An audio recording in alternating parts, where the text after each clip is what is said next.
Hey everybody, how's it going? Christian from Treasure Town here, and today we're going to be going over all of the cherry picker varieties and errors that make your coins worth a lot more money for Washington quarters from 1950 to 1959. And this is a complete list, so it's all of the ones that PCGS or major grading companies would recognize. And like I mentioned, they're going to add some significant value. So you want to look for them. I'm going to have clear photos that explain just where, and I'll kind of walk you through the different markers. And then after that, there's also some values. So, if based on what condition it's in, so mint state, maybe a little bit worn, you know exactly where you're sitting with the values, which can be a little bit general because these errors often have a different type of market where either two people can bid it up heavily because people are going after a set, or sometimes there's limited interest. But we'll go right to the presentation. And our first error for today is going to be a more challenging one to see, but it's on the 1950 quarter, and it's a double die reverse.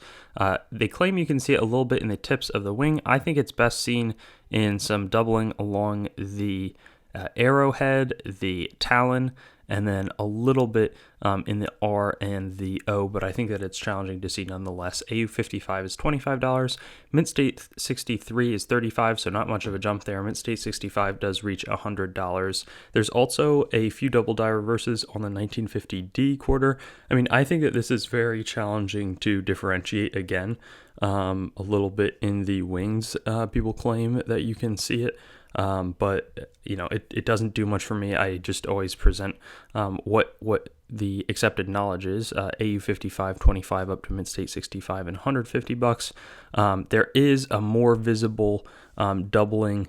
At least it's easier to tell if you have it. And this is an extra thickness. And if you kind of just compare the letters, it's pretty apparent throughout that there's just a lot more thickness, especially kind of in the stem of the R, in the top bar, and the T, all throughout the E. There is significant extra thickness, and this is going to be worth between $25 and $150.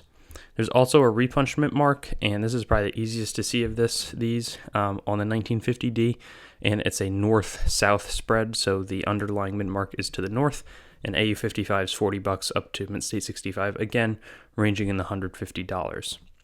There's an over mint mark that's a lot more valuable.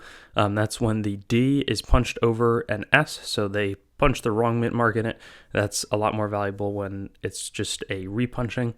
And this one is $150 in AU55, all the way up to $3,500 in Mint State 65. And you can really see it as the S kind of comes out of the top of the D mint mark and then also is notable on the side of it. There's also an S over D, similar in terms of having elevated values, though they're not quite as much, about $200 to $1,000. But the S, it almost looks like one D mint mark in terms of the overall shape of it, but it's clear that there's an S kind of showing up over the top. There's also a double die reverse in 1950, so if you thought you're done, you're definitely wrong. It's easiest seen with a lot of double leaves, and this is $50 in AU55, up to $200 in Mint State 65. There's also an S mint repunched mint mark. The S clearly is shown above the main mint mark, kind of protruding out of the top. AU55 is $55, so the base case is a little bit better of a scenario, and then Mint State 65 is up to $200. And then we get to 1951D. There's a double die obverse. You can see it with notching in the bottom right of the R, the T, both parts of the T, and then also in the Y. AU55 is $50, Mint State 63 is $120, and Mint State 65 is $300. And then there's also a repunched mint mark north-south. You can see it kind of sticking out of the bottom there. AU55 is $80, up to $325 in Mint State 65. 1952D, there's a double die obverse that is pretty apparent, and the value reflects it. You can see it clear separation all throughout the E, the R, the T, and the Y. And Mint State 64 coins are about $800. That was the only price result that I saw, but that's a significant coin if you have it. Good to look for it. There's also a large D that is surprisingly valuable when it's in good condition, but the normal one is on the right-hand side, and it's clearly a lot closer, but also just larger in magnitude to the wreath. You just kind of have to have two side by side. and see the difference. And yeah, $20 only in AU condition. So if you find it in like a circulated batch, definitely pull it aside, but it's not going to command the same type of range where collectors are paying for mint state examples. There's also multiple repunchment marks on the 1952 S. The first clear separation kind of coming out of the right part of that S. AU55 is $30 and mint state 65 goes to 100.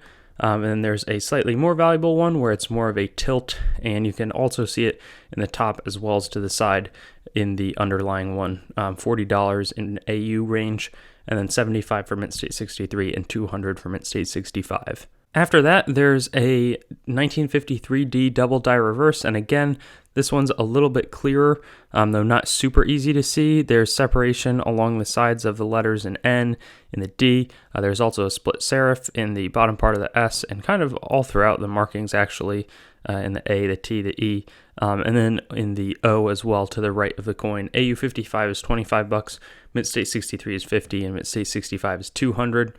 So not shocking values. I would think that it would be valued a little more, honestly.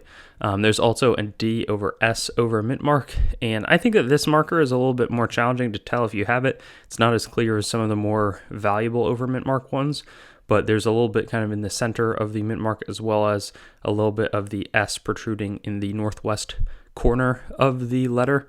AU55 is $40, mint state 63 $80, and mint state 65 $250. The inverted mint mark is a more valuable one, and I don't really see it that well, but there should be a Denver mint mark kind of that was originally punched on its side that loops over with the D mint mark on top of it. AU55 $125, mint state 63 $200, and mint state 65 $800. 1956D, we skip a few years for the first time in a while. There's a repunched mint mark that almost looks like a damaged mint mark. It's just so kind of clear and not that shapely in terms of how it presents itself. This one's $35 to $200, so some decent value attached. There's also a misplaced mint mark. I think this is one of the most interesting ones. And originally I was like, I don't even see it. But really the place to look is not in the mint mark, but it's by the wreath. There's a D, an outline of a D mint mark in the wreath. I would imagine that it's quite challenging to detect in AU condition ranges, but those are worth about $45. And then mint state coins are like $80 to $120. So just a fun one that's a little bit more unusual to look for. Here you can see kind of the edge of it also kind of going into the stem.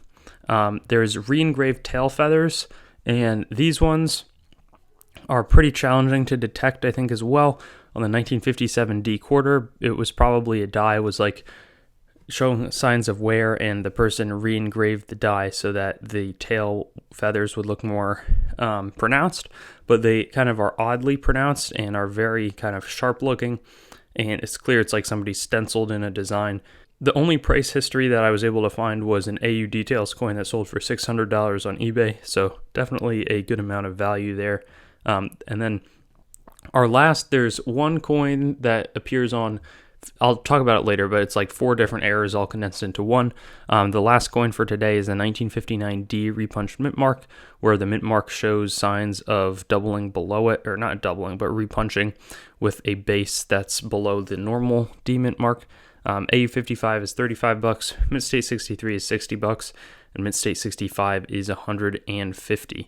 The coins that I was talking about, though, were the Type B reverse quarters, and these go all the way up to 1964, but they're only found on P-mint, so no mint mark coins, and I think that it was that they were running low on business strike dies, so they had some proof ones around, and in that case, the best marker is that the E and the S are significantly separated, and so that was used often. A lot of the value here is going to be found in the better condition coins, so people paying a lot at the top of the condition, whereas the value diminishes once it's a well-worn coin. But there's different kind of valuations based off of what year you have it, but you should be able to check all of your 1959, 1958, 57, 56 coins for this error, and just going to close the presentation with that. So many different ones across, and lots of, inverted mint mark, over mint mark, repunch mint mark, double die reverse, double die obverse, misplacement mark, all sorts of things. So best of luck making the finds, and yeah, looking forward to hearing when you do. Thanks for watching the video. I'd encourage you to like, comment, and subscribe for more content, and get in touch with me on my website, treasuretown.yt.com, Facebook, Treasuretown, Instagram @TreasuretownYT, or Twitter @Treasuretown_YT, and I'll look forward to seeing you on some of my future vids.